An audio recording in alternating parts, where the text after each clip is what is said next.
ఐవీఎఫ్లో ఏం చేస్తాం? ఐవీఎఫ్ అంటే ఏంటి అని అంటే ఇది ఒక ల్యాబ్ ప్రొసీజర్. ఐవీఎఫ్ అన్నా లేకపోతే ఇక్సీ అంటారు. ఐవీఎఫ్ అంటే ఇన్విట్రో ఫర్టిలైజేషన్ అంటారు. ఇక్సీ అంటే ఇంట్రాసైటోప్లాస్మిక్ స్పర్మ్ ఇంజెక్షన్ అంటారు. ఇవి 2 ల్యాబ్ ప్రొసీజర్స్.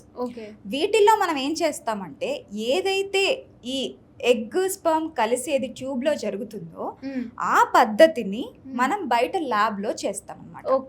ఎలా చేస్తాము? నార్మల్గా అంటే ఎగ్ కావాలి, స్పర్మ్ కావాలి.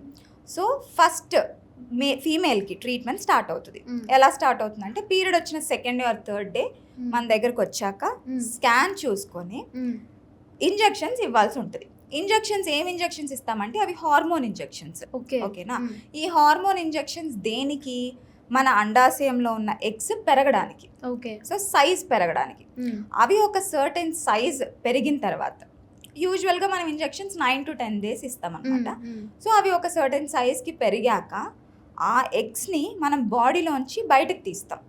ఎలా తీస్తాం? ఇది ఒక ఓటీ ప్రొసీజర్, థియేటర్లో చేయాల్సి ఉంటుంది. మత్ ఇంజెక్షన్ ఇచ్చి అల్ట్రాసౌండ్ గైడెన్స్ ద్వారా ఒక చిన్న నీడిల్ పెట్టి మనం అండాశయంలో నుంచి ఎగ్స్ అనేవి కలెక్ట్ చేసుకుంటాం. సో ఎగ్స్ కలెక్ట్ చేసుకున్న రోజే హస్బెండ్ని సెమెన్ అనాలిసిస్ ఇవ్వమంటాం. సో సెమెన్ శాంపుల్ ఇవ్వమంటాం.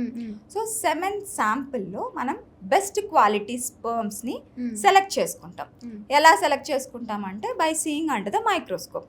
సో మనం మైక్రోస్కోప్ కింద చూసి ఏవైతే స్పర్మ్ బాగుందో అంటే కదలికలు బాగుంది, లేకపోతే మార్ఫలాజికల్గా అంటే చూడడానికి కరెక్ట్గా ఉందో ఆ స్పర్మ్ని మనం సెలెక్ట్ చేసుకొని ఈ ఎగ్ లోపలికి మనము డైరెక్ట్గా స్పర్మ్ని ఇంజెక్ట్ చేస్తున్నాం.